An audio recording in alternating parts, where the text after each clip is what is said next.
Ready to cry today, Mike? No.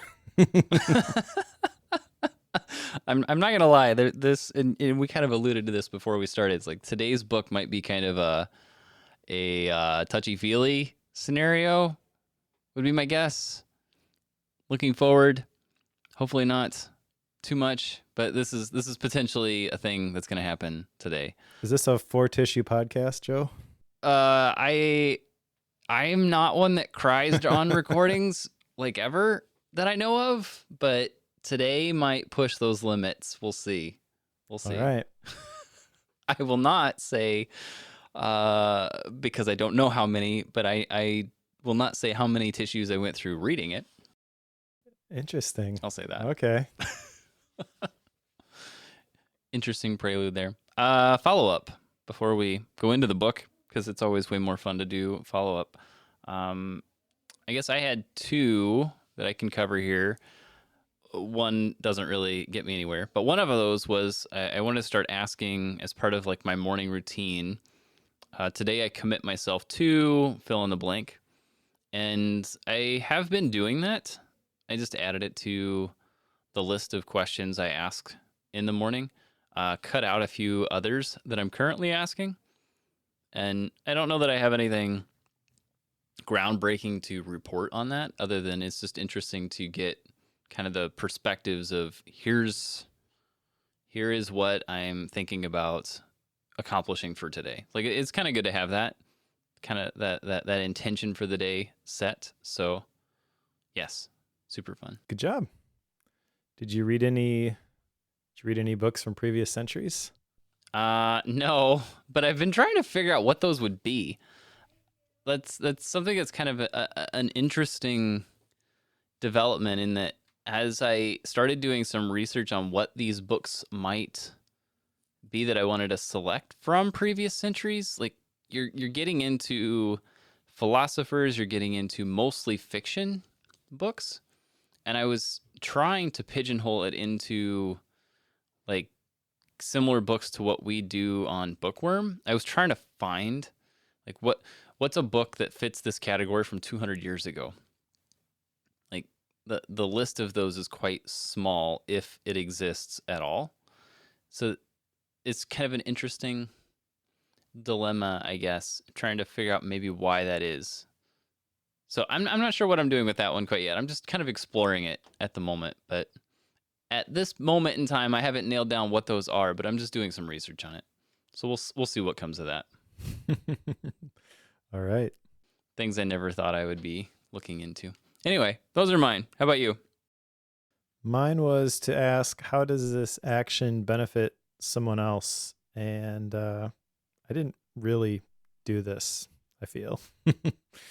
So I guess I failed second week in a row or second episode in a row for follow-up. This is sort of baked into a lot of the things that I do, but also I did not consciously think about this at all. Yeah. So I'm not even going to give myself partial credit for this one. Just complete whiff. Complete whiff. Yep. All right. Wow, that was quick. What are we in on this? 4 minutes? Yeah. Are we Fastest follow-up ever. Are we going to set a record for how fast we're going to get into a book here? I feel like we should bring something up just so we can delay getting into the book now. Nah, let's get in touch with our feelings. Okay, we can do that. So today's book is by an author we've covered before, Susan Cain. We covered her book Quiet. This is a while back now. I did not look up what episode that was, but it's been quite some time. Anyway, Quiet was about the power of introverts and introversion and its need in mostly the work environment, I guess, is kind of the perspective it came from. This is a totally different realm. This one's called Bittersweet, and this is about how do I explain this? This is about dealing with pain or uncomfortable feelings and how that's a good thing. And at the end of the day, I also was not so... I was surprised, I guess, that this jumped into the realms of, I guess, understanding death and coming to grips with shortness of life. That is not what I was signing up for when I picked this book. just gonna say that up front. That was not my intention at all. I didn't think we were gonna go quite that far. But here we are. We will get to that particular point. So yes, Bittersweet by Susan Cain. What are your initial thoughts on this, Mike? Oh, my initial thoughts. I don't know. I was excited to read the follow-up book to Quiet. I enjoyed Quiet a lot more than this one. Yeah. Because of content or because of where it took you? If you get where I'm going with that question. I think, yeah. So I guess that what you're asking is, was I unhappy with maybe the book's desired effect was to make you wrestle with some of the stuff that we tend to sweep under the rug. I'm fine with that. I love me some conflict. I'm not going to hide from stuff, even if it's intrapersonal conflict. However, my thought about chapter 4 maybe, and that perspective was kind of solidified the further I went, is that this book seems like a justification for a melancholic approach to life, and that's fine. Everybody's trying to reconcile these things in their own head, like, why do I default this way?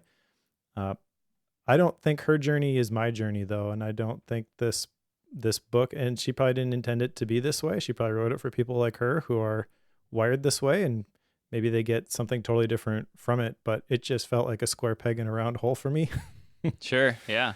And a lot of the stuff that she talks about in here, she admits at the beginning she's agnostic or atheist, I forget which one, but then she brings up religion over and over and over and over and over again. Yeah. So a lot of the stuff she's talking about is like borderline spiritual, but I have a very different spiritual background that I am comparing these ideas against. And I don't agree with some of the conclusions. Let's just leave it at that. Yeah. And I think I would agree with you on those statements. She says towards the beginning that she's an agnostic, but that she has, well, she says that she was originally an atheist and then has morphed into an agnostic, I guess, would be the way to put that. Her words there. But she definitely does go into religion and spiritual feelings a lot. I was not ready for that one either. And there's coming from the background that we're coming from, I would say this is probably a bit of a challenge to reconcile in some scenarios, and I was not expecting that to come out at all. So there's that. Gonna put that little preface there. So maybe to put some more meat on what we're saying there and to try to get some understanding of where we're going with this, we should probably just jump in here. And I didn't put this in the outline, but there is an introduction that is fairly substantial, that isn't necessarily a bad way to start this, but she's trying to basically define the word bittersweet, since she chose that for the book title. Is that where the quiz is? I don't remember. Maybe it's near flipping through this. It's near the beginning. I think it's in that introduction. Yes. Yep. Okay. Did you take the quiz? Kind of. I did the whole like mental math thing super fast to see where I landed on it. I don't know the exact number, but I know that I was very high on the list. Do you remember? Do you have it in front of you what the range is? Like if you score above this point, it's you are a bittersweet type of person. 5.7. Okay, yeah, that's what I thought it was somewhere around there. I didn't write that part down, but did write down all my answers. And okay. I did the quiz in drafts. I just jotted down for each one a couple of observations from this quiz.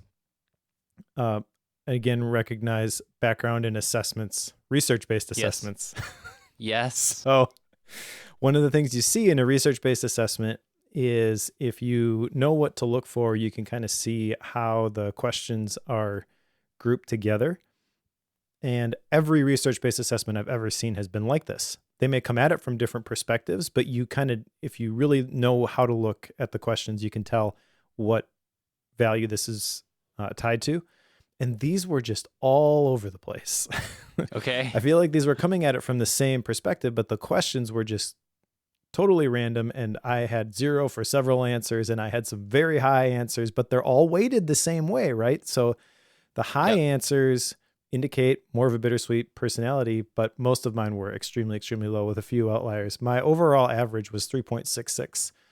Okay. My note in drafts, the title literally says bittersweet quiz, parentheses, garbage. Before I even got into it, I had judged the format of this quiz. Yeah. That's totally fair. Yeah, I don't remember what the exact number was, but I think I was closer to like a 7 on this. So based on their scale, which at the beginning she says that this was developed in collaboration with a research scientist at Johns Hopkins Medicine. That's the part I could not wrap my head around, because this is not a research-based assessment at all. I know how those are put together. I've seen the research studies. This was very haphazard. And interesting. My impression on this, I don't have the book in front of me, but I do remember her couching it. She wasn't professing this is an assessment. She kind of said this is an informal survey sort of a thing. So I don't hold that against her. But I do take the scores here, and this being the foundation, this is already like shaky for me now, where I'm not 100% in on the idea to begin with. This was like the worst possible start for me. Sure. Yeah. I will say that like that part completely, I glossed over that, didn't catch anything with this quiz at all in this introduction. The only part that really stood out to me was that the intent of this introduction is to kind of lay the groundwork for what she means by bittersweet. Mm-hmm. And I use that word a lot. Like that's a word that I tend to say, and sometimes people will look at me like they've never heard that word before, which is always interesting because in my head it's something that's used regularly. Maybe that's just because I grew up around it. I'm not sure what that is. But I've used that word for a long time, and I've always used it in the sense that something that I don't care for happened, but something positive came out as a result of that.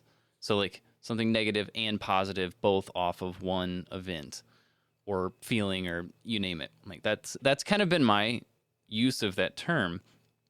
But she never really explains it in that way here. So I was a bit thrown off in the sense that I was expecting that definition, read this and started to wonder, do I have the wrong image of this word in my mind?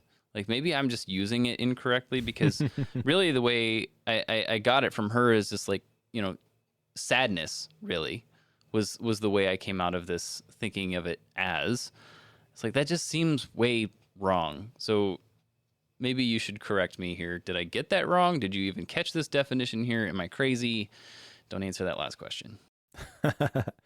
I'm trying to find, maybe I didn't jot down that definition of bittersweet because I wasn't 100% sold on it.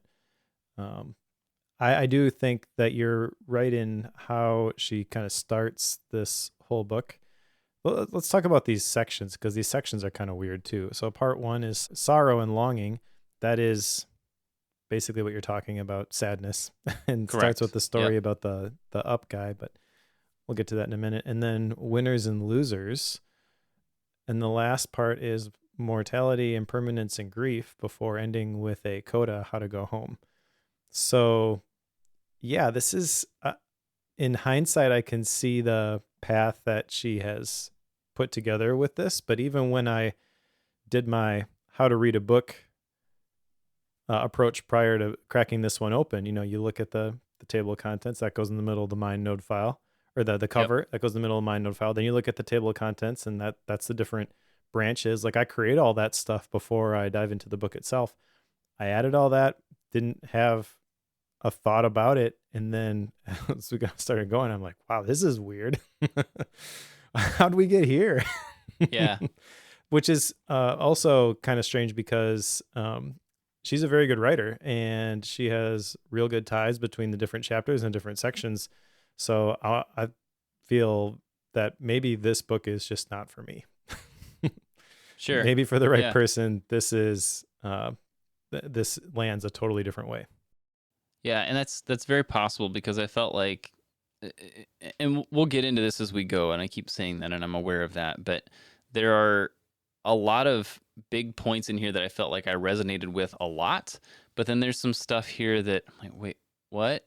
Like, how did you get there? Like, that seems very strange. So, overall picture, I feel like this was written for someone like me. So I might be that demographic that this fits well for.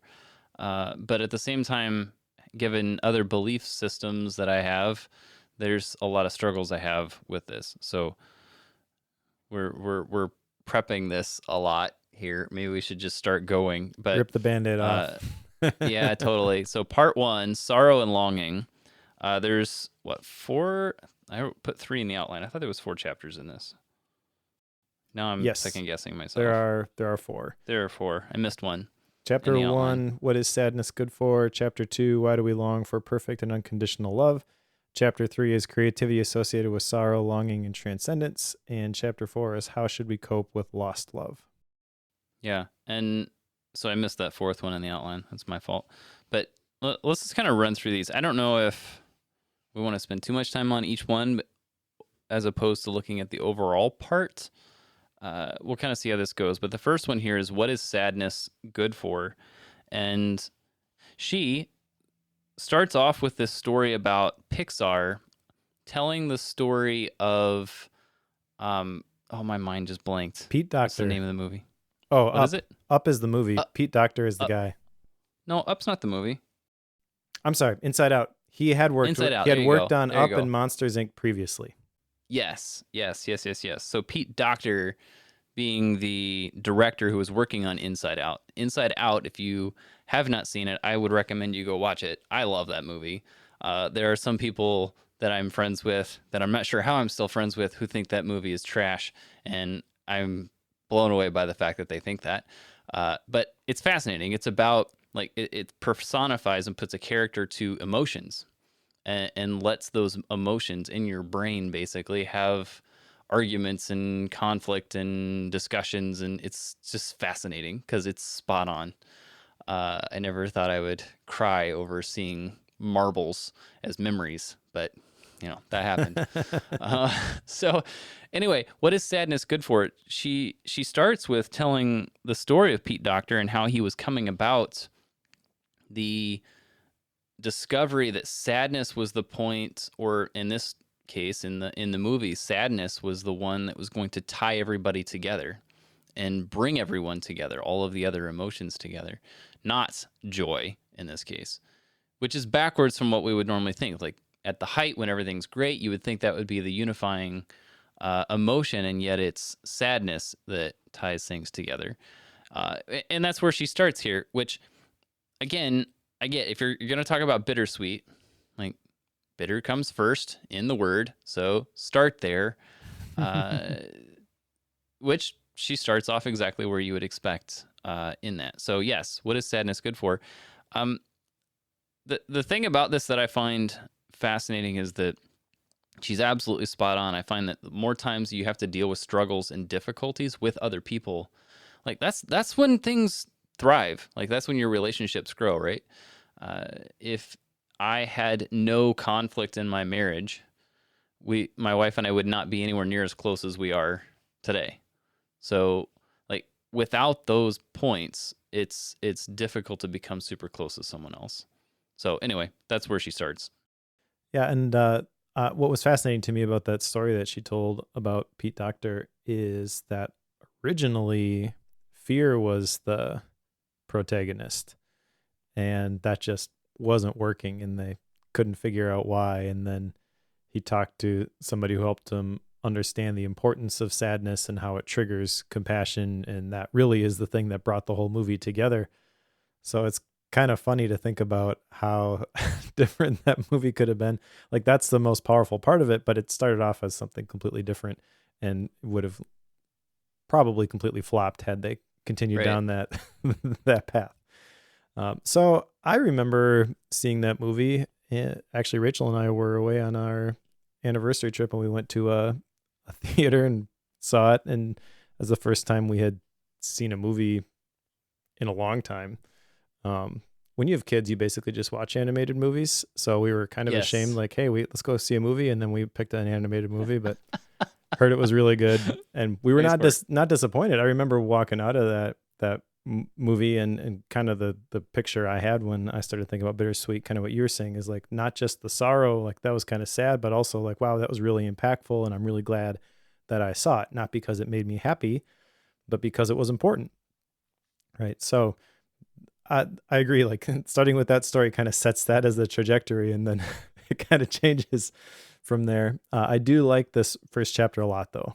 I feel like this is where she lays the foundation for sadness and compassion, and why a bittersweet attitude is so important. She gets into some of the physiological stuff and like the brain science that pushed all my buttons. You know, when you get hurt, You got excited. Yeah. When you get hurt, the anterior cingulate region of your cortex activates, and then she made the point that the same region activates when you see somebody else get hurt. Your vagus nerve, which I believe is tied to that, is the thing that fires when you see someone suffer, and that's what compassion and humility are rooted in. Talks about how your vagus nerve actually doesn't fire if you think you are better than somebody else. Talks about starting with self-compassion. You got to be kinder to yourself. Like, all this stuff, I'm like, yeah, you're reading my mail. You're pushing all my buttons. I also thought it was interesting. She talked about the survival of the fittest, that term, which we typically associate with Charles Darwin and evolution. That wasn't actually coined by Charles Darwin. It was coined by Herbert Spencer, who was a white supremacist who took Darwinism in a totally different direction. Talks about how Darwinism and Buddhism consider compassion the greatest virtue, and I would argue that Christianity considers that as well. So, like, at this point, you know, I'm on the same page. But then we got into part 2 and part 3, and it got weird. Well, before we get to part 2 and part 3, there's a couple points in here. Chapter 2 is why do we long for perfect and unconditional love? And this is where she kind of gets into the concept of finding your soulmate, which I've always thought is a bit hokey. Like, there's one person on this planet made for you. It's like, I don't think that's true. I was going to ask you about that. Yeah. That's totally bonkers in my mind. And the number of times that Becky and I talk about this probably more than we should, but if you're willing, you can learn to be married to just about anybody. If you're willing and committed, which is depressing to think about sometimes, but at the same point, it can show the commitment there too.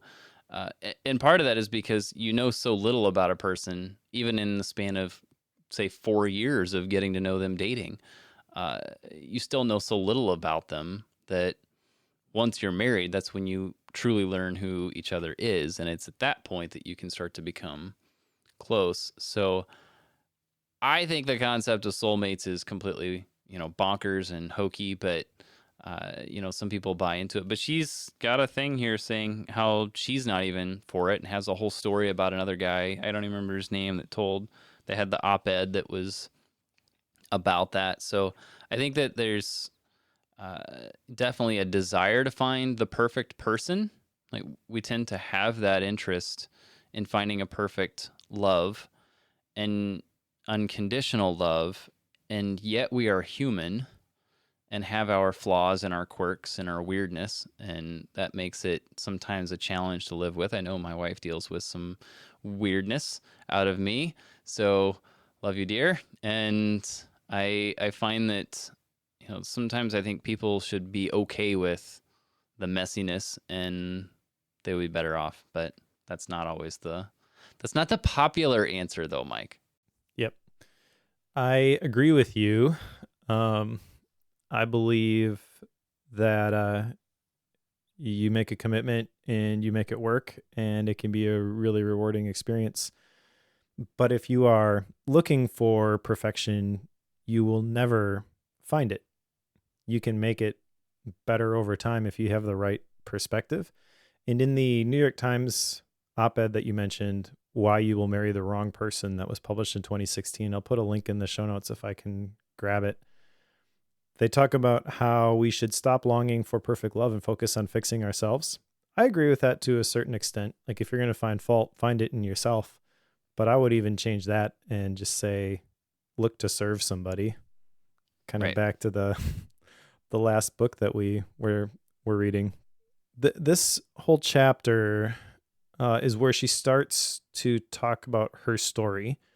And I think this is the main reason she wrote the book. She kind of talks about that at the end, that this was kind of one of those things that was in her for a very long time and she just needed to get it out there. And that, if that was the sole purpose of it, like, that's valid reason enough. And then, like I said, there are other people who probably resonate with this because she's shared her experience, and that's additional reason to do it, and proof that this should exist in the world. However, like, I don't think this is the right perspective, at least for me. I tend to be selfish. I'm a selfish jerk to begin with. Like, I don't need any help thinking about that. I've worked very hard to get my focus. I mean, look at my action item, for crying out loud. Last time, ask, how does this action benefit someone else? And I think a lot of people are that way, where they don't need more help. Being selfish and looking inward kind of forces you to do that.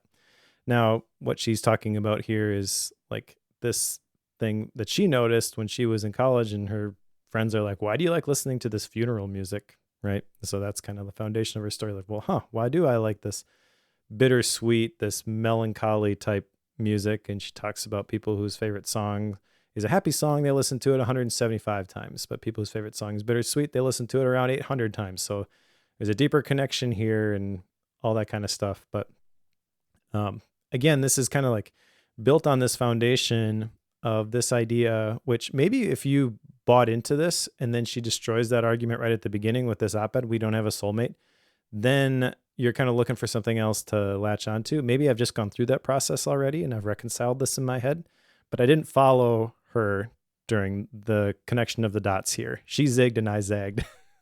Yeah. After that revelation. Yeah, I think there's a whole bunch of different directions I feel like I could take this, but she definitely does start in on her story here. And this is one point that I have that I think is interesting, because we don't see this in books very often, at least the books that we read, where there's an actual story that carries through the entirety of the book. Right? Did you catch that? Like, there's sub stories. There's obviously, she's great at telling stories, but she has a through line across the entirety of the book. And that, from a reading of a book stance, is gold. Mm-hmm. And I applaud her for that, because that is not easy to do. And I am very grateful that she was able to do that. Which is maybe why we're able to make some of these nitpicks that we're going to continue making here. But let's go on to chapter 3, and then, because I think part 2 and 3 is where we're going to probably spend a little more time here. But chapter 3 is creativity associated with sorrow, longing, and transcendence?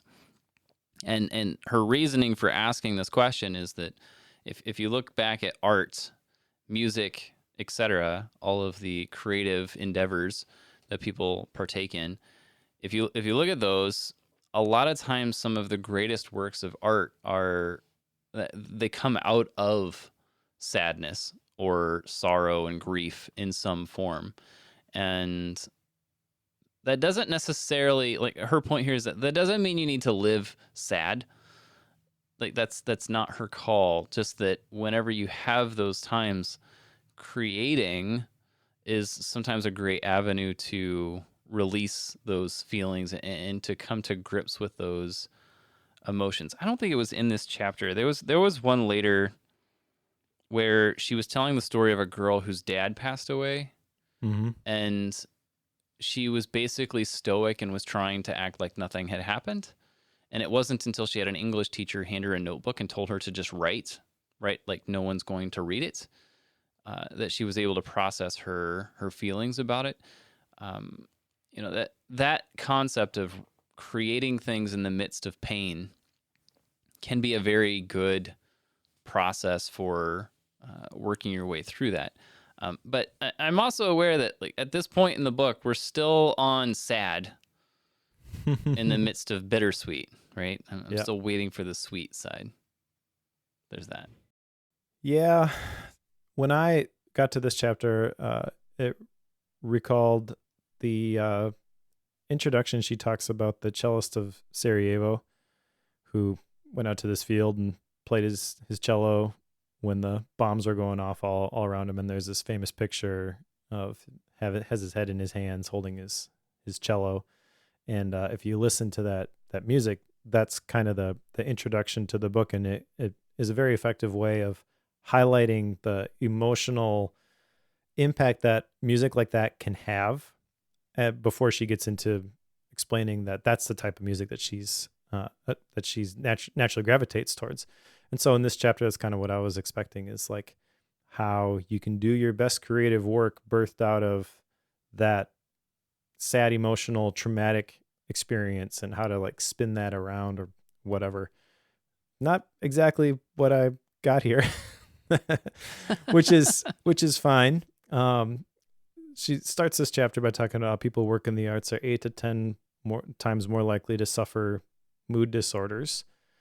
She talks about our life story tends to go from happy, we were born, to sad, where we die, and tells the story of the violin prodigy. I mean, I play violin, so I liked that story. Had her prize Stradivarius stolen, and in the end, like after being completely crushed by it, she decided it was a good thing, and she moved on, not being tied to a single instrument her whole life. Like this one just kind of felt like it was all over the place. But really what I was thinking as I was going through this was, what impact does the stuff that I make have?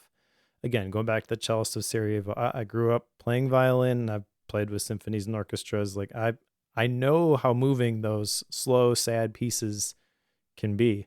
Sometimes I'll be playing one, and there's nothing going on in my life. And then all of a sudden I play this song and I get done and I feel like I'm going to burst into tears. Like that's just the way it is. And, I wouldn't say I naturally gravitate towards that kind of stuff, but I do appreciate those pieces. And but I don't want to stay there. Is there something wrong with me? I mean, at this point in the book, I feel like she's kind of not explicitly saying, well, there is, like, you got to dig deeper and find that stuff. Otherwise you're just kind of hiding behind the toxic positivity. And she didn't say that, but that's kind of like the thought that's going through my head, is like, well, am I doing that? And so I kind of wrestled through that while I was reading this book, which is why this one took me a while. Kind of where I landed with this was that I don't think it's bad to in the online world, a lot of people tend to just share all the good stuff that happens, and that actually creates a lot of negative feelings for people with social media specifically, because we compare our reality with everybody else's projection. Right? We say, well, my life isn't like theirs, and we get upset. So I don't think the answer is to pretend that everything's great and nothing bad ever happens. But I also just recently stumbled across, there was, I forget if it was TikTok or where, there was somebody who became famous, like viral, because they would just get on and they would record the selfie style video and just complain about how everything sucks all the time. And I remember watching that and feeling like, this is not helpful. So I think generally I want to put out more positive into the world. Am I wrong for wanting to do that? I don't I don't think so. Is that right for everybody? Maybe not. But at this point in the book, in chapter 3 here, where I feel like I'm being told that creativity should be rooted in sour longing and transcendence, like, because that's what all the masters do. You know, people who are doing this professionally, this is the way they're wired. That's kind of how it starts at the beginning. I don't think I'm wired that way, or at least I don't want to be wired that way, but I'm going to keep making stuff anyways. Yeah. I'm glad you are. This is similar to like when people bemoan like Twitter is just a toxic cesspool. Like I hear people say that. It's like, well, you're following the wrong people. Like, stop following the toxic people. Like, this isn't difficult. Like, you chose that. That was your thing. It didn't just happen. So you made that choice. So I don't know. I don't know that I jumped into her viewpoint of saying that creative endeavors need to come from a place of sadness. Like I don't think she ever made that comment, like went that far with it. Correct. Those are just my brain connecting the dots. Right. I just wanted to clarify that. Like, I don't think that's where it was pointed, but that it is a place that makes it maybe easier to come from. But this is where I start to deviate a little bit, because I don't know. I don't know what that would mean in my world, like that.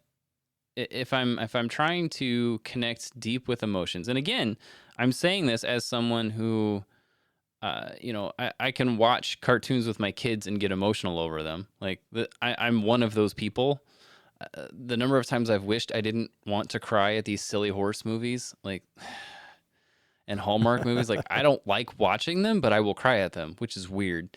So it's one of these things that I know that this is the type of thing that I connect with, and yet I don't know that I agree with this concept of trying to create out of sadness. Like, there's so much that, and maybe this is because I've dealt with, so many mourning families with funerals at my day job at work, and having to help people work through, ridiculous pain that I don't even want to mention here, because it's just hard.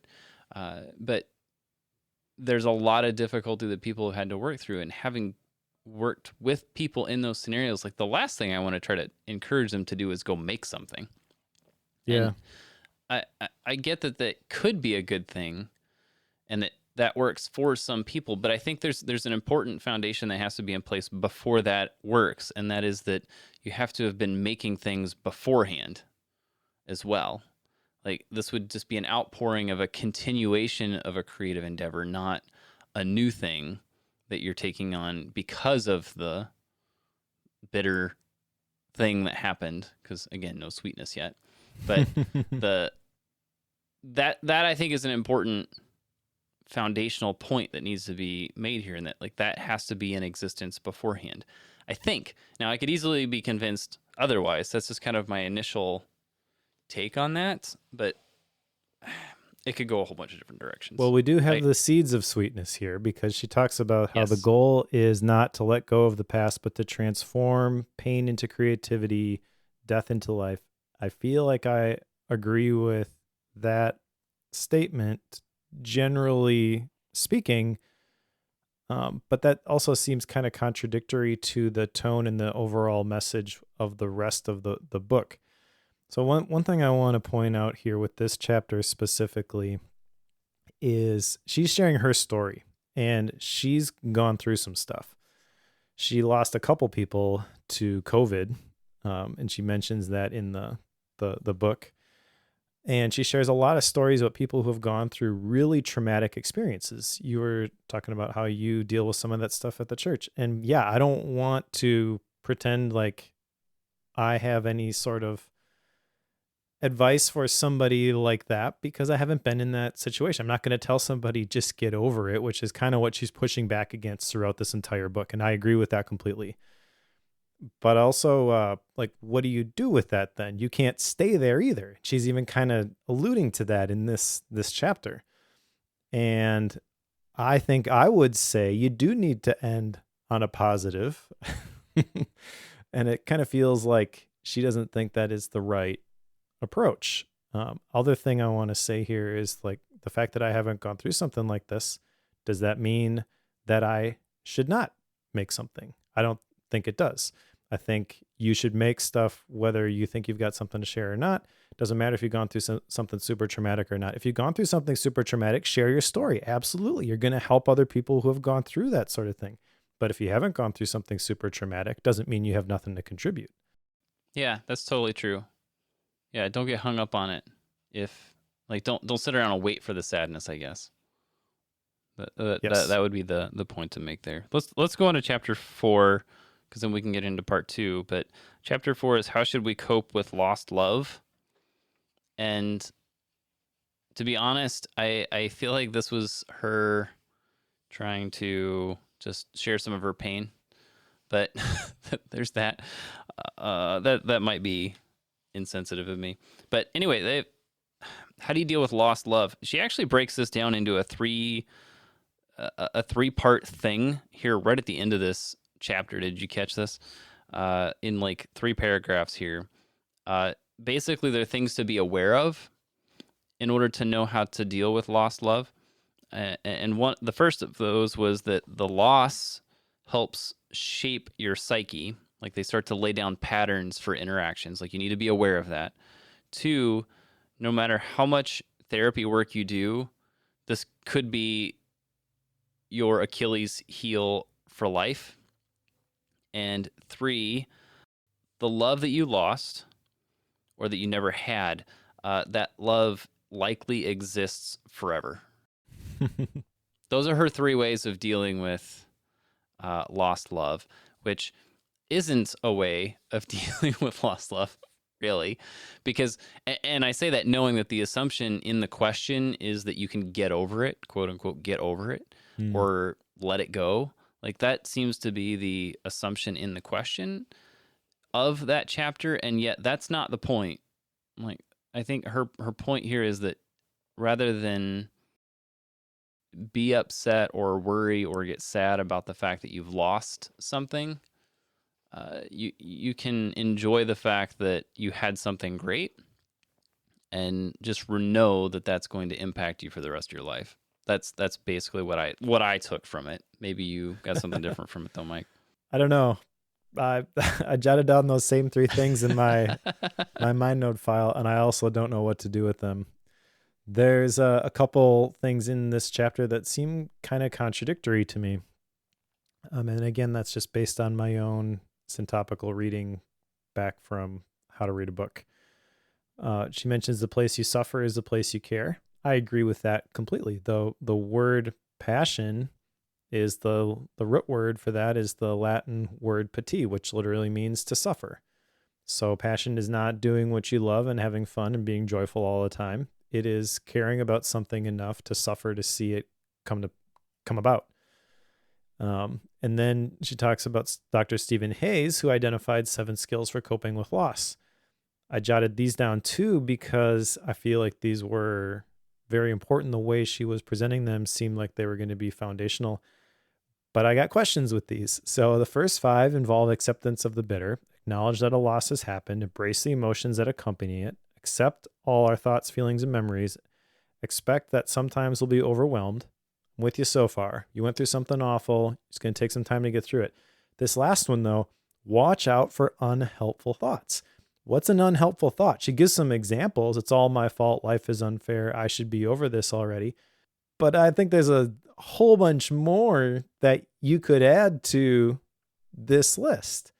And the thing that's going to make it unhelpful is whether it forces or encourages, not forces. I think the thoughts that you think will keep you where you are. So you're going to continue to dwell on this thing, or they're going to help you to move on. And if you're going to move on, what are you moving on to? There's got to be something positive there. And I feel like that the last 2, moving from bitter to sweet, connect with what matters and take committed action. How do you do that without letting go of this bitter thing. I am having trouble reconciling that in my brain.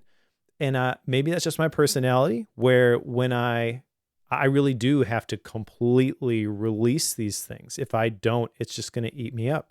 I have the type of personality where if I don't do that, it's going to keep me up all night. So that's not good. I've had to learn to let those things go. That's why journaling and mindfulness meditation, as bad as I am at it, it helps, because it's like, okay, now I can let this go. But when you let it go, you have to pick something else to move towards. And why would anyone pick something besides something positive that they would want to move towards? And maybe I'm oversimplifying this. I don't know. But that's just where my brain goes as I'm thinking about these 7 steps. Like, I don't know. Connect with what matters. What really matters? It could be this picture of an ideal future that you have. It could be people who are really, really important to you. Let's just take the relationships one.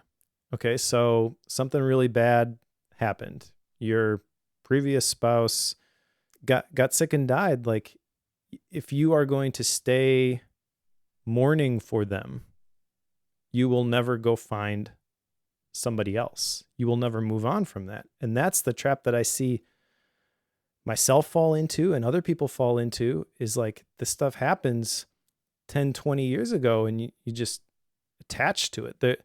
There's when I was in high school, actually the year after I graduated high school, I went to a small Christian school. There was some stuff with the administration that went down with my family, and it wasn't good.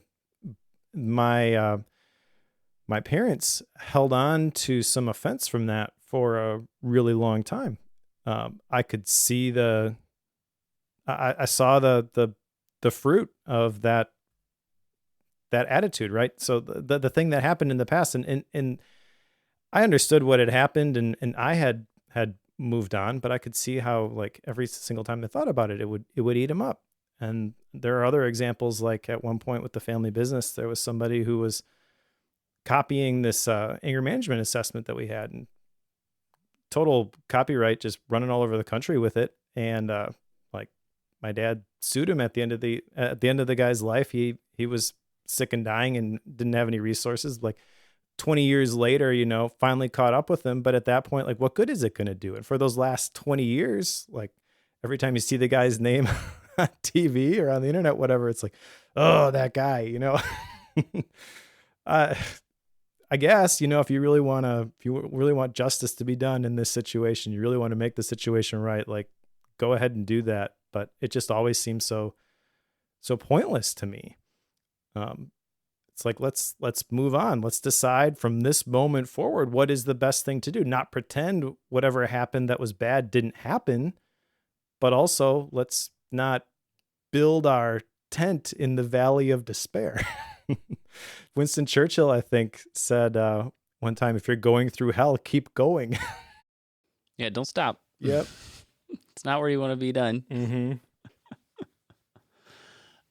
I think there's a lot of truth in what you're saying, but at the same time, I think there's a bit of an expectation of the viewpoint that we're hearing here. Like, this isn't what I believe and what I would say is your correct path forward. Like, if you're dealing with difficulties, sitting and marinating in those and starting to become identified by those difficulties is easily the worst thing you could do in that scenario. Having watched that happen many, many times, that's not the path forward. But to look towards something, like, to what's next, like what you're saying, if you're not, and this is going to go preachy a little bit, my apologies, if you're not Christian, and if you don't have that faith in what comes next, what else do you hold on to? Like, what should you turn to? You know what I mean, Mike? Like, if you don't have the future vision of where you're headed after you're dead, what is there to hold on to, and what is there to hope for and look forward to, and to make that next thing that you're going to move from this difficult path into the next thing. Like that's the hard part with it. Okay, I won't go any more than that. But that's the thing I struggled with here, is just I don't get what you're telling me to do other than just be okay with it, like, and live with it. That's really what I heard, which is almost depressing in and of itself. Well, I don't think that's exactly what she's saying, because she mentions the wounded healer archetype and talks about how that was Jesus in Christianity, and Yep. it exists in a lot of other religions and mythology as well. And that the best way to heal yourself is to heal others. So I agree with that. Going back to my original action item, like the best thing you can do, going back to things that matter, is have a reason to live that is bigger than yourself. Correct.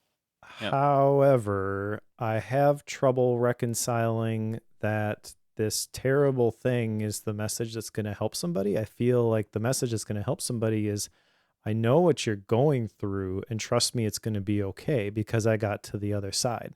So at this point, it's kind of set up to go into like how these things go together, bitter and sweet, but instead we move on to winners and losers, and the natural tendency we have towards wanting to be positive in everything. And I want to be clear, like there's a very subtle byline with this, which I completely agree with, and that is that you can't just pretend that everything is fine all the time. You should not put on a smile and just pretend like stuff isn't happening. You know, in the Bible, the book of Psalms is written by David, and half of them he's, oh God, you're so great, and half of them are like, God, don't you care about me?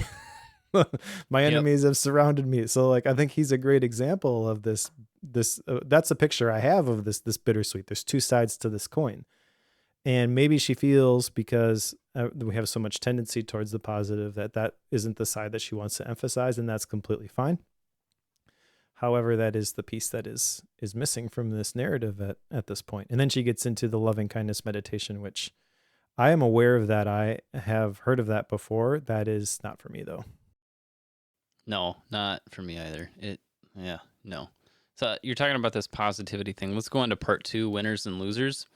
And there's 2 chapters in here. Let's do them both at the same time, because I feel like they're really one part.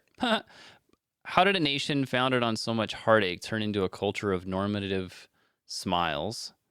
And then the second one, how can we transcend enforced positivity in the workplace and beyond? And part of the reason I want to kind of lump these together is because it's really about focusing on positive thinking, both in culture and then also like almost as she says, the enforced piece in the workplace.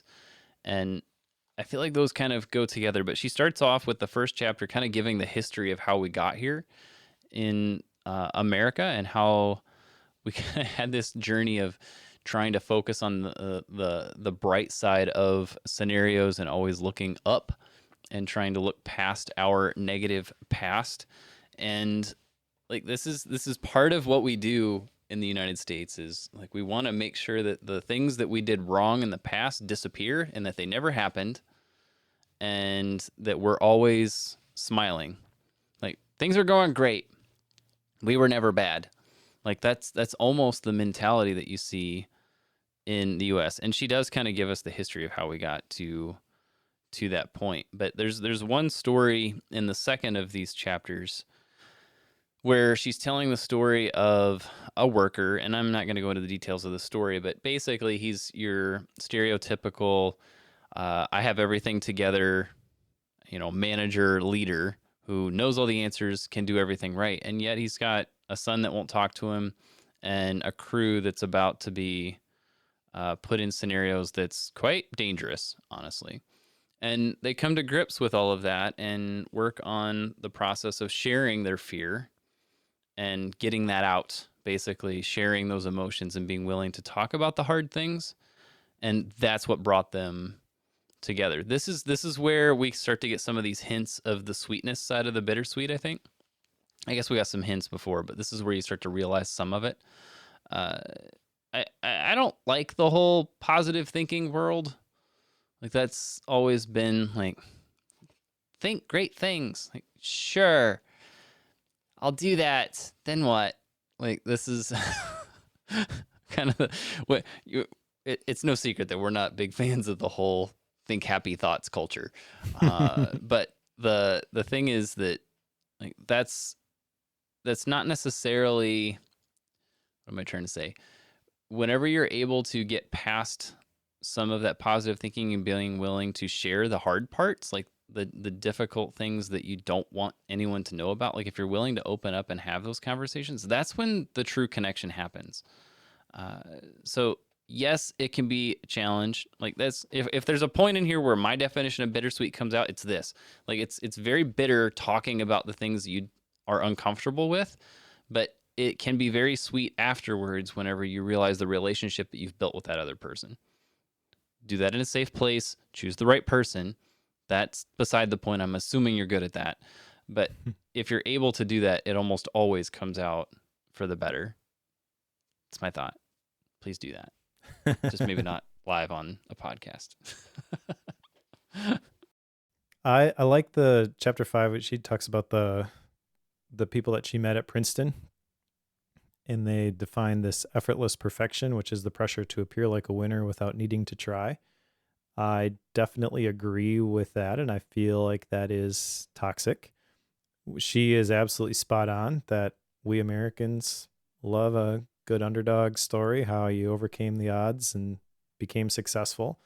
I also think this is at the root of my issue with goals, because what happens is somebody wins the championship and they get interviewed and they say, well, we knew we were going to win because we had this goal at the beginning of the year and we worked really hard and we knew it was going to happen, but every other team had the same goal. So we have this Right. like bias towards people who are successful, but that's a factor maybe, but it is not the defining factor, because what about all the other teams that had the same goal that didn't get Yeah, the the other outcome? 47 teams had the same mission. Yep. Yep.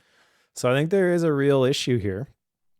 She talks about how in some societies, smiling is viewed as dishonest, foolish, or both. When I read that, I was kind of like, well, maybe I should move to South Korea, because I don't think I naturally smile a whole lot.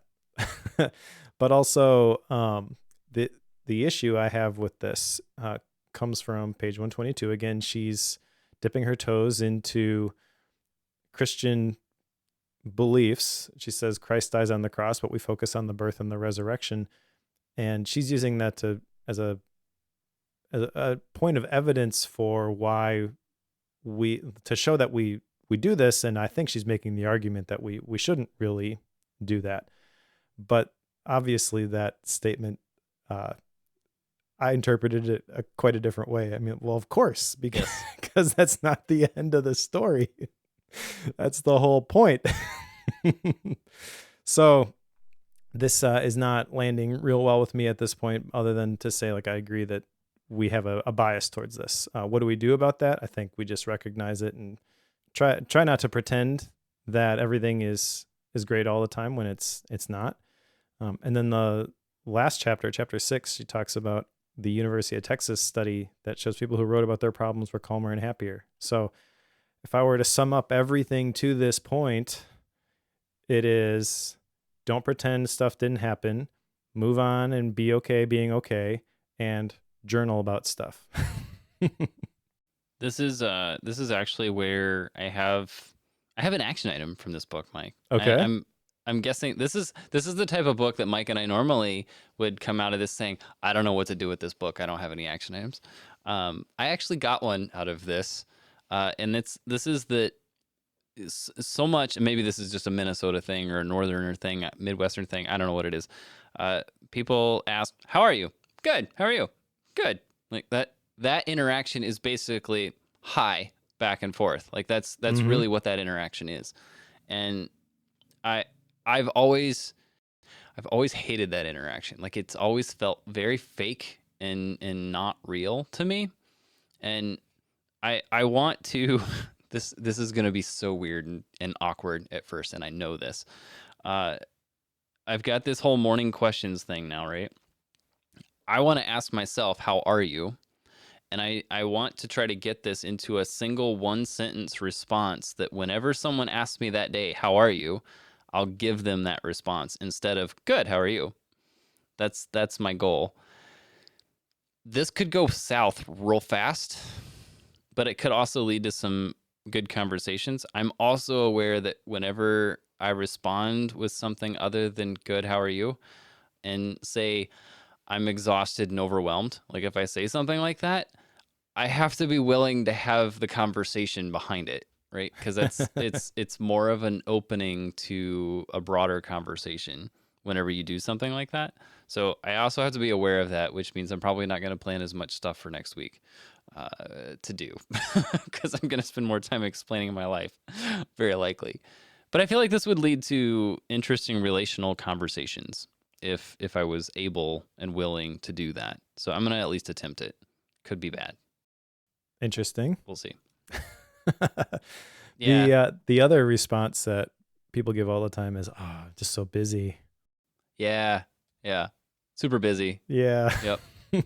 So I'm on board with you figuring out a different way to have that interaction. I think maybe it requires a different question though, instead of how are you or Yeah. I don't know. That was the first starting point I thought of, and I'm sure it may morph beyond that. Who knows? We'll see. That's my thought. you should just start asking people when you see them, "Hey, what book have you read lately?" I've gone through periods where I'll ask people something other than how are you? Like just like, "Hey, what'd you do last night?" Or, "What's your favorite restaurant this week?" Or, Yep. whatever it is. I've done that before and people are like, "What?" Like, "Good, how are you?" Like that's no, I didn't ask you that question. Anyway, let's go on to part 3. Mortality, impermanence, and grief. And the first chapter, there's 3 chapters in this this part.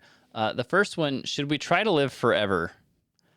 And I know that this world exists, but I've never read or listened or heard, seen anything from somebody who's like participated in this whole we can live forever world.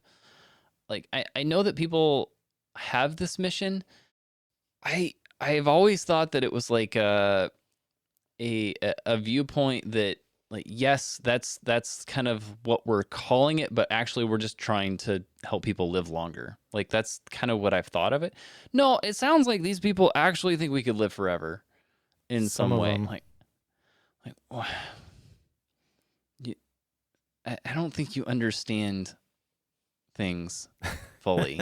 Like this, that's like the okay. Anyway, that aside, this whole chapter is basically about her going to a conference about trying to beat death.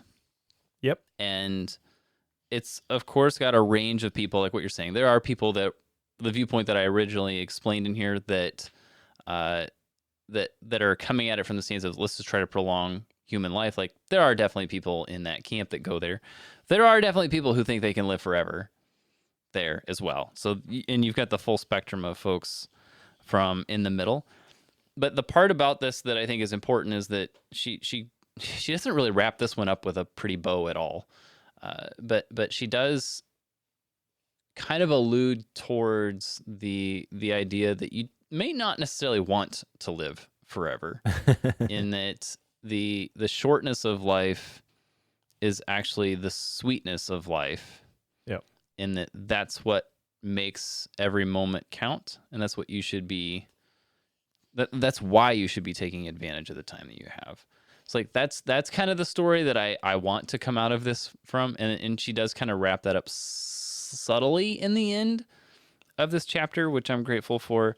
But I am not a nor do I intend to be a I'm going to live forever person anytime soon.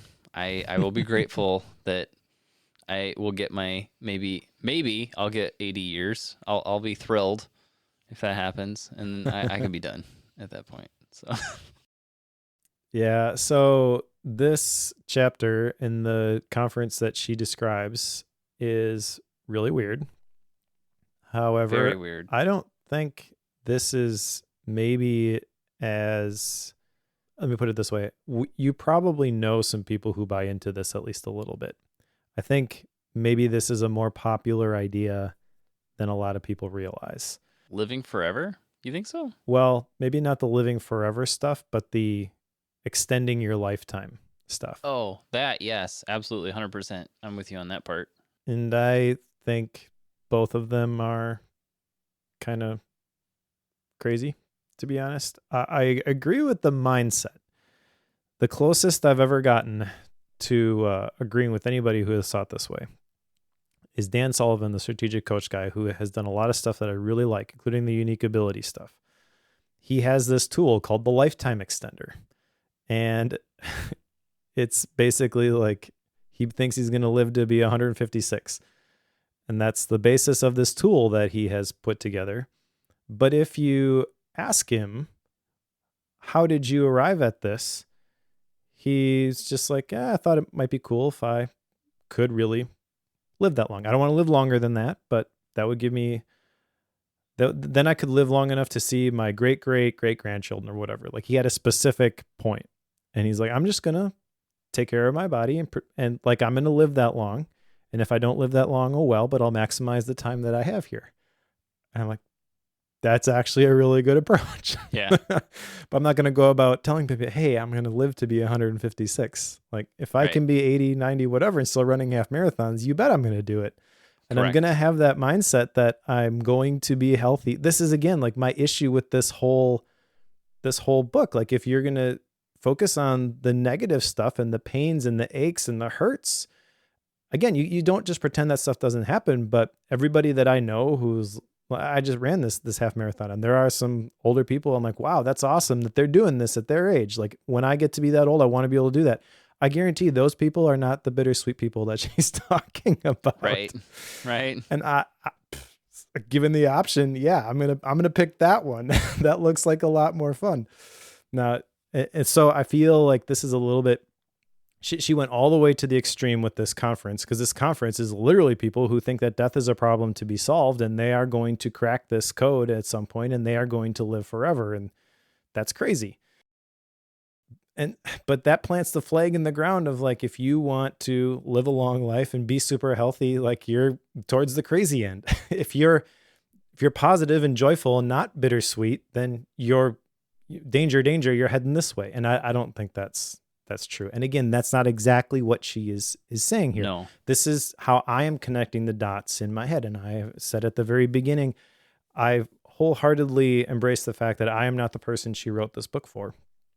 That's fine. She is a great writer, has a lot of really great stories, very well organized, very well put together. But you're losing me at this point. Yeah, I'm with you. Because if you go into let's just go into the next one. Should we try to get over, quote unquote, get over grief and impermanence? And like with this, like trying to get past grief and trying to get past the concept of impermanence, knowing that we're going to die, it just seems strange to be trying to get past that point, which, and this one I almost just struggled with. What are you even getting at here? Just the fact that you're gonna die, be aware of that. Like that's really, I think, the story here. But getting over it, I don't think she would say that you should get over it based on what I've read here. But at the same time, like I know that some of the best things people do after having gone through a death in the family, and I say this knowing that in her case, she lost both her dad and her older brother, to COVID. I know that when people have dealt with extreme grief, one of the worst things they can do is try to suppress it and get over it and move on. You're better off trying to understand it and dealing with it for a period and learning how to incorporate new things in life without whatever it was, person, thing, animal you lost, because those are all important aspects of your history now, and they do shape what your future is going to look like. So I don't think you're going to get over it, and she wouldn't say that you need to get over it. She would say that you need to be aware of it, to understand it, but I don't really know where she would want you to go from there. I didn't really get that part out of this chapter. Maybe I just missed it, but I didn't catch it. Yeah, so let me address the get over it part, because that's something she brings up specifically in this chapter, and she talks about how let it go is like a more temperate version of get over it, and both of those I felt like she was saying that that's the wrong approach. And so I agree with that part of it. She mentions that death is what makes life precious, and she's basically saying you don't have to accept impermanence, but you do have to be aware of it. This chapter kind of reminded me of Being Mortal by Atul Gawande. Yep. A one chapter summary of all the arguments from that book, but I like that book better.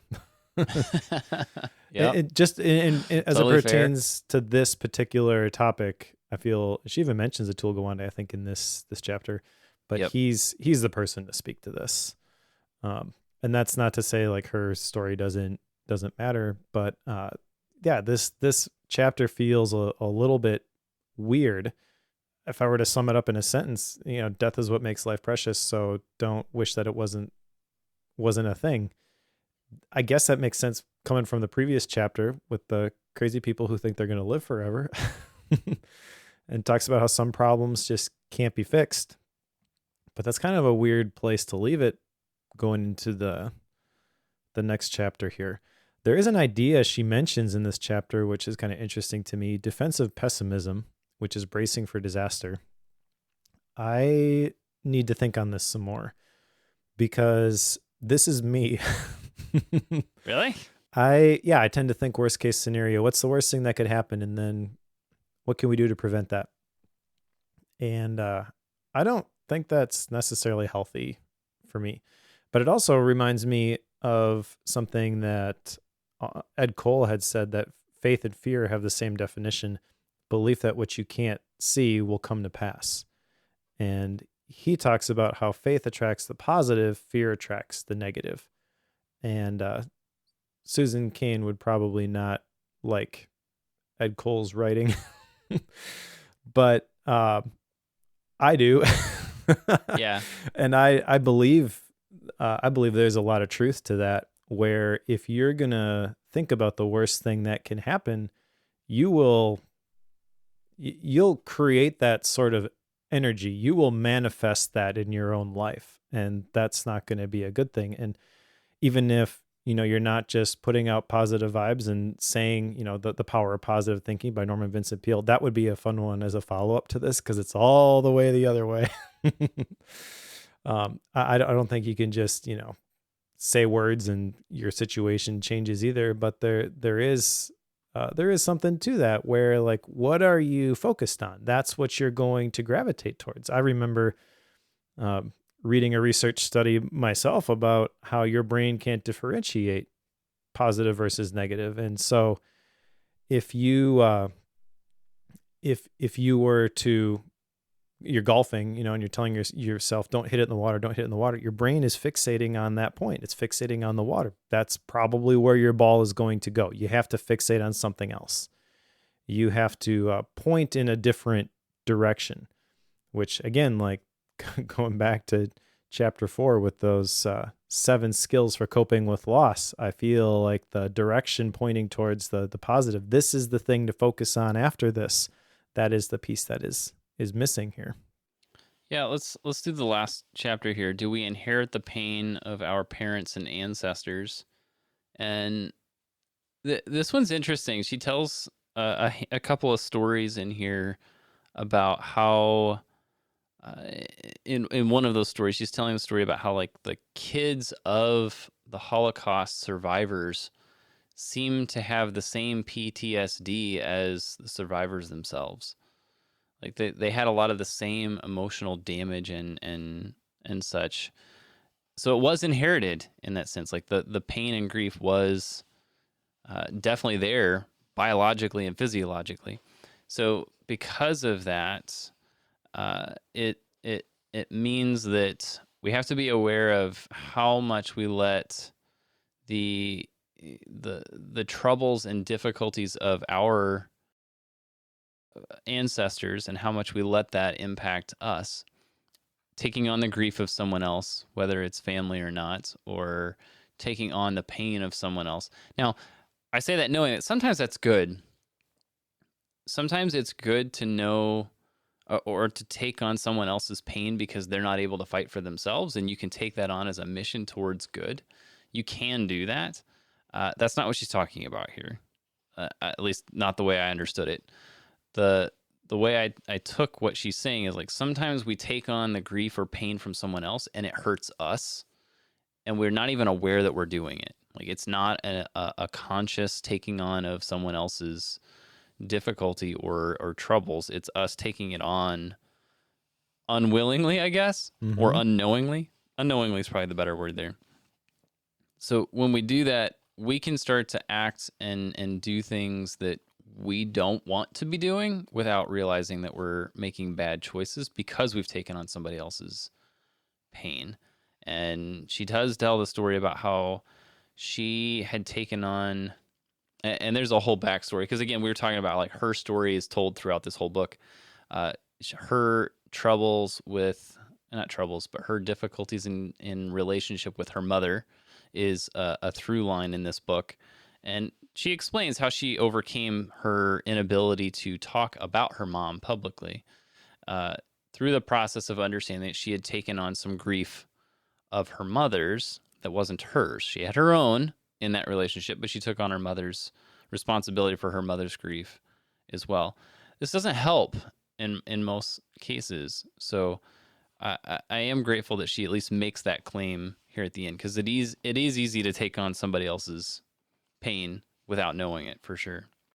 I think this is obvious to most parents. At least it is obvious to me as a parent, where I notice that if I am stressed out about something, my kids are stressed out about something. And she's talking about this more at like the epigenetic level, how your genes actually change and you can pass it from generation to generation. But that makes perfect sense to me. And the big point she's making is that if trauma can pass from generation to generation, so can healing. You can stop the curse with yourself. Like you don't have to continue this thing that has been passed down your family line. And that's a really powerful idea.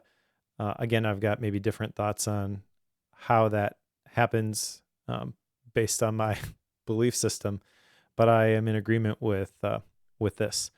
I also think though that this is kind of a weird place to end the book. Like I said, this is a weird arc because we've gone from sorrow and longing and kind of waiting to get into the positive side of that, into winners and losers, and why are we so obsessed with toxic positivity as a American culture, and now we're dealing with death and passing things on to our children.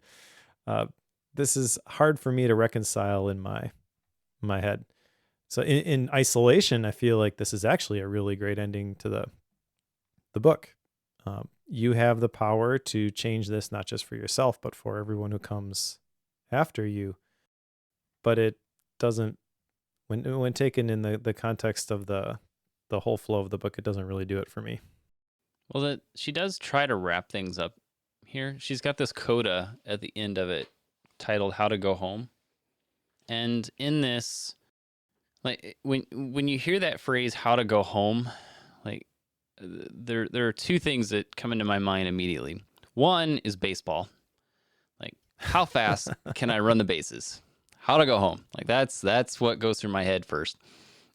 Second is leaving this world and going into the world we're going to afterwards, heaven or hell. Like that's where my brain jumps to. And knowing that she's agnostic / maybe still somewhat atheist, I like, wait, what? Like I struggled with, what do you mean by this? And she tries to like put a bow on the whole book and ends it with the words of her father, which her last words with her father were over the phone due to COVID. And she ends with that. And that would have all the indicators to me of going to heaven, like going home. But I don't think that's what she's intending with that phrase. Maybe I'm wrong on that, because I don't think she fully spells it out, or if she did, I missed it, which is very possible because Joe's scatterbrained. I felt like what she was trying to get across is that whenever you come full circle here, whenever you have the sad moment at the beginning, if you can use that to get to some of the sweet points, like you've then come full circle on it. I think like that concept is what she was trying to pull together, but she spent so much time on the sad side of this and dealing with the painful side of the term bittersweet that it didn't really get there for me. So I finished this feeling like, wait, what? Now what? Like that was how it ended for me. And I felt like there needed to be like another wrap up of the wrap up in order to get it to all to tie off there. I don't know. Did you figure it out? I wrote down two things from this coda, which really have nothing to do with the story and the narrative that she was sharing. Well done. Good job. That's how I take notes with books, though. Is like I just jot down the stuff that stands out to me. I'm not trying to recreate the arguments of the book itself. I'm trying to figure out how do I get something out of this. The things I jotted down are, what are you longing for? And the second one is that the sacred and the miraculous are everywhere. I feel like both of these are religious ideas. So again, It's kind of weird that she's agnostic. Sounds like she grew up Jewish. Her dad sounds like not a practicing Jew, though. Maybe that's what fueled her agnosticism.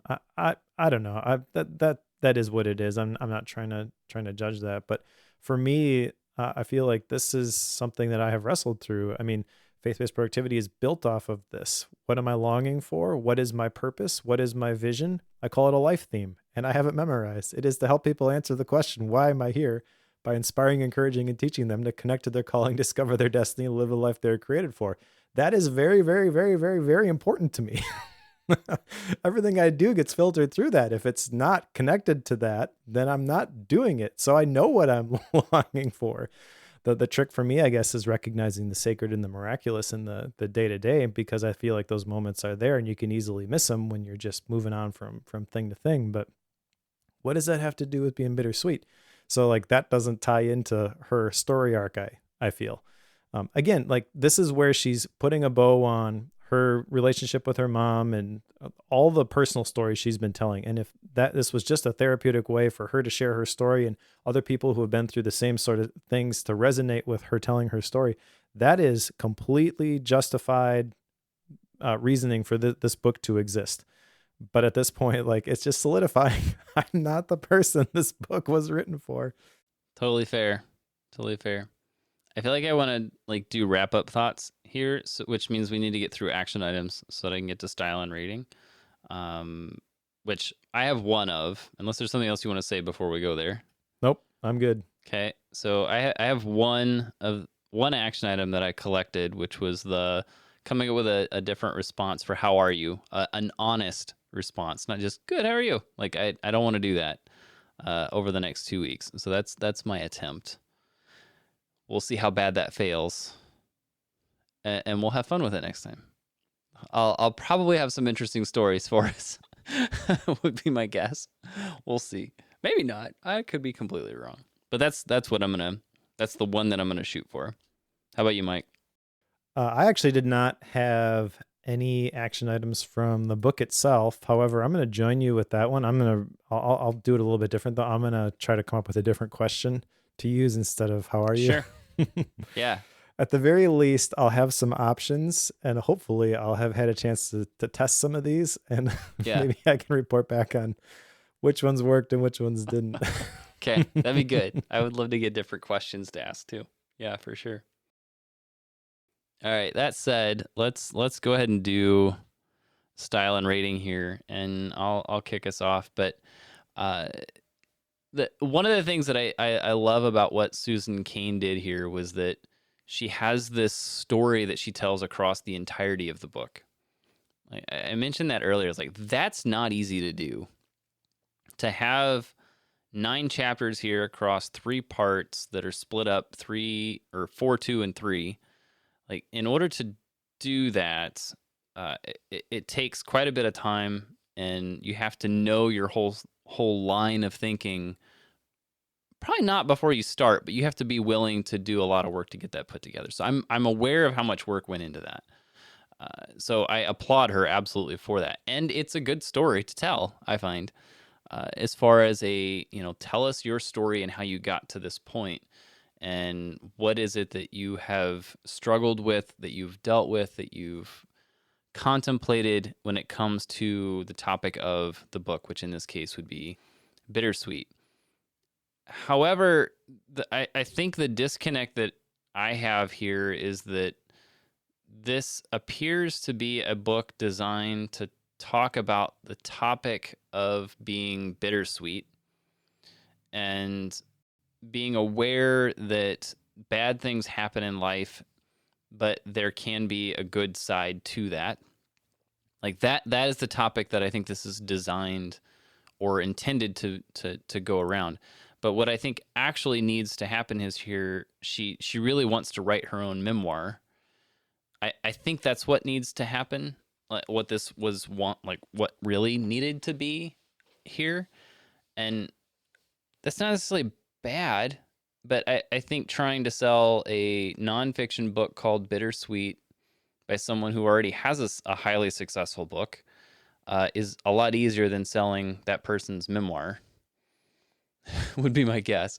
So I don't know if that was part of the conversation. I don't know. Like Steven's saying in the chat, I don't know what her motives and intentions and the meanings behind so many of these things are. I feel like that's what we're trying to get to. Like, we're trying to understand what those could be. That's not necessarily bad. It's interesting to me that we're trying to discern what she meant by things when she's the one writing the story. Like, I feel like you want to convey that, but we're trying to get at it from a stance of like, what is the basis you're coming from spiritually? And I think that's because she made so many religious and spiritual comments throughout the entirety of the book. I find it very difficult to grasp what you're getting at when you make a lot of spiritual and religious comments and claims, but don't spell out your own religious and spiritual beliefs. Like, that wasn't clear. I didn't find it anyway. So like that disconnect is difficult. So all of that said, like, whenever I'm trying to figure out would I recommend this to someone? Probably not. Did it resonate with me? Yeah, in a lot of ways. Like, I find that it was something that, there are definitely parts of this that I was like, yeah, absolutely, I'm with you. Like, this had me crying at times because of the stories that are there. And it's like, I could absolutely see myself in these scenarios, and I can easily resonate with somebody else's emotions. I don't think that means I'm sad all the time, which is kind of the implication I feel like I got from here. As far as a rating goes, I think I'm going to put it at 4.0, just because I know there's a lot of good comments here. I don't feel like I would agree with all of the stuff that's here. I think it's good for some people. But again, I don't think I'm going to recommend it to very many people, probably one-on-one, like very specific folks. I can think of like 2 people off the top of my head that I would recommend this to. The rest, just listen to this podcast. You'll be okay. You'll be better off. So if you're wondering if you should read this or not, listen to the podcast and share the podcast with your friends. That's the answer here. So I'm not sure I agree with the recommendation to listen to the podcast, but that's just my perspective on the book. Because I feel like if people are tuning in to hear what I think, I'm going to steer you away from this. But I at least recognize my bias, I guess. So I'll say that. I guess I could say there's a person that this could potentially resonate for, but I can't put myself in that person's shoes and say, oh yes, this book was amazing. So I really have a hard time rating this book. I will say Susan Cain is a phenomenal writer. This book is very, very well put together, to accomplish the mission I feel that she wants to accomplish. I've said it feels disjointed to me, and I zigged, she zagged. Like I can picture somebody though who is just in lockstep with her and her writing style and all of her stories. And she really did like a ton of experiential research for this. She's like, I heard about this person and I flew to this place to meet with them, went to, so that type of thing is really cool. It's just not for me. So I guess I'm just not a bittersweet person. I'm going to rate it at 3.0. I recognize that's just my rating. Maybe that's unfair. Maybe there's somebody that this is a 5.0 book for, but I have a hard time picturing the type of person that I know in my life that I would say, yeah, you got to go read this. I would definitely recommend Quiet before this one. Totally fair. All right. We can put it on the shelf. You okay with that? We can put it on the shelf. What's next, Mike? I am okay with that. So next is Hero on a Mission by Donald Miller. Maybe another one that I will have strong opinions about. We shall see. All right. Super fun. Super fun. And then after that is one that you cannot get your hands on quite yet, but by the time we get there, you will be able to. Tiago Forte has a book coming out, Building a Second Brain. The more I've been getting into this whole note-making thing, Mike's smiling because he knows what I've been doing, and he would love to go through this as well. So I think it'd be good for us to cover. We'll get into this whole externalizing your thoughts thing, and this is probably a good excuse for us to have an entire Bookworm episode to talk about it. Awesome. There you go. I actually have this book. Oh, that's right. You got the pre-release, right? I did. Yep. So I've gone through it. It's going to be an interesting conversation. That's for sure. Okay. This is all right. Yeah, this is a very, very good pick. Okay. Good to know. I don't have it in my hands yet. We'll see. It doesn't release for, I think, another 2 weeks, week and a half, something like that. I don't remember what it is. 11 days, maybe. I am interesting to see how this book launch goes for Tiago, because I know he's built a pretty successful business on the Building a Second Brain cohort-based classes that he does and charges a pretty penny for those courses. And this book is maybe going to compete with that. I can't wait to see how this shakes out for him. Yeah, I know that just from following him on Twitter, I know that he Amazon placed such a large order that they had to start a second run on the book before it's even released. So I know that has happened. So there's that. Nice. For what it's worth. How about Gap books, Mike? What you got? I actually don't have anything picked out yet. I have not done well with the Gap books, so I am hesitant to say I'm going to read one. I'm going to try, and I'm anticipating having a Gap book I can report on next time, because I've read other Donald Miller books. So I think I can get through this one fairly quickly. There you go. But I don't have anything I'm willing to put a stake in the ground and say this is what I'm going to do by next time. Yeah, I actually I just finished rereading Things That Matter. I just decided to read it again, like right away. I've not done that before, but I took a step back and reread it before I jumped into Bittersweet, which turned out to be a bit of a challenge because I ended up texting Mike, was it yesterday? It's like, any chance you got time on Monday for recording? It's like, I'm a bit behind on this one. It was because I went and did another book right away, and this one's not short, so there's that. So anyway, I did do that. So I got it done though. We're here. So anyway, nice job. That all said and done. Thank you to everybody who's listened.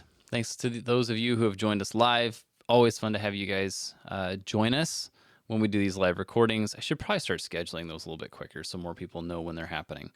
So I'll take that action item for next time. Super big thank you to all of you who are on the Bookworm Club membership plan. Super grateful for all of you. If you haven't done that, go ahead and go over to bookworm.fm/membership.